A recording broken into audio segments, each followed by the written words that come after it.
everybody seems to know what funny is.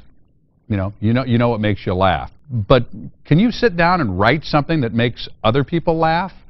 Well, the next guest here wrote the book on it. David Misch joins us here. The book is Funny, the Book. Good to see you. Nice to be seen. Now, you started writing some time ago for a little show that a few people have heard of, and it launched a few people's careers. Mork and Mindy with Robin Williams. Yeah, and I was noticing the little clip they played right before commercial was actually the first thing I wrote for Mork and Mindy. He came to Earth in an egg-shaped spaceship, and he first discovers a carton of eggs, and he thinks they're little astronauts trapped inside. Here it is. And he goes, "Oh, are they playing it?" Right. Yeah, that's what we're looking at right there. He goes, there. I'll do it exact moment. Anyway, he goes, "Fly, be free," and throws it up in the air, and you'll see what happens. You'd never guess without my telling you. Anyway, that was a, well, you can't see the egg because of the bug, but anyway, it was great fun, and it was so exciting. I had, been funny in private, but to have many, like millions of people laughing at something. So you've written for a lot of shows, and you wrote for Mork and Mindy, and a lot of folks don't realize how this collaborative process works. I know I sat in on a writers' meeting for The Simpsons one time. There's like 40 people. Yeah. You're lucky as a writer if any of your jokes ever get on TV, even though you contribute to the collaborative process. It can be very competitive in those rooms. Now, the rooms vary in size. The Simpsons is a very large room. At Mork and Mindy, we had 10 or 12. Nowadays, because staffs tend to be smaller, it's 5 or 6 writers. Let's talk about the book here a little bit, because Funny, the book, it's not a how-to manual, folks. I'm just kidding. It's some of your observations about the history of humor and different anecdotes from your life and so forth. Yeah, I felt that comedy doesn't get its due. Most people think it's easy. Most people think it's trivial.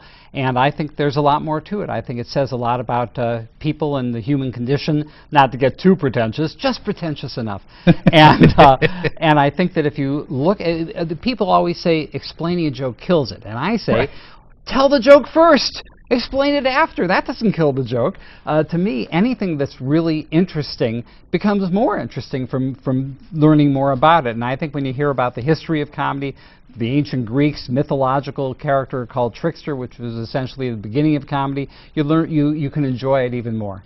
And I imagine we've always found things amusing.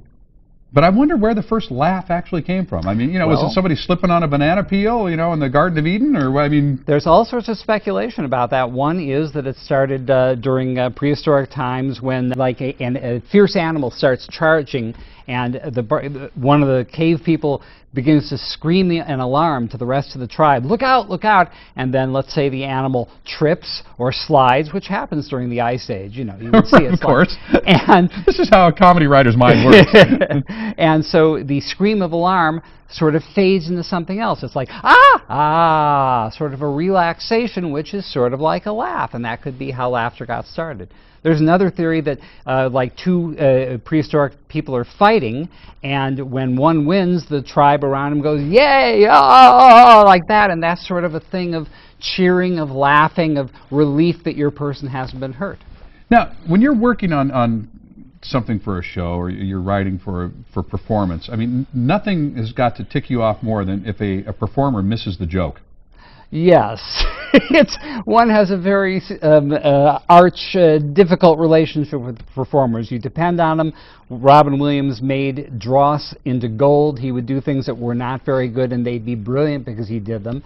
But there are performers who will not get the joke. You actually have to have a fair amount of brains, and you have to have studied the script to get it. Comedy is very tricky. You emphasize the wrong syllable, you can lose the joke. Well, look, I'd love for you to come up and see David Misch today. You're going to be at the library in Encinitas? That's the place, Public Library in Encinitas, and signing copies of the book, Funny, and I'm also, the book. I'm also giving a little lecture with clips of Buster Keaton, Marx Brothers. Oh, so this will be really fun, folks. So come out today, 5 o'clock, at the San Diego County Library in Encinitas today. That's a photo of me before my reconstructive surgery. Well, it turned out very well. Thank you. It's kind of funny the other way, though. In a way, I suppose you could think that, yeah. All right, come see David Misch tonight, folks, and enjoy a wonderful evening and pick up a copy of the book as well. Thanks for coming by and seeing us first. I appreciate it.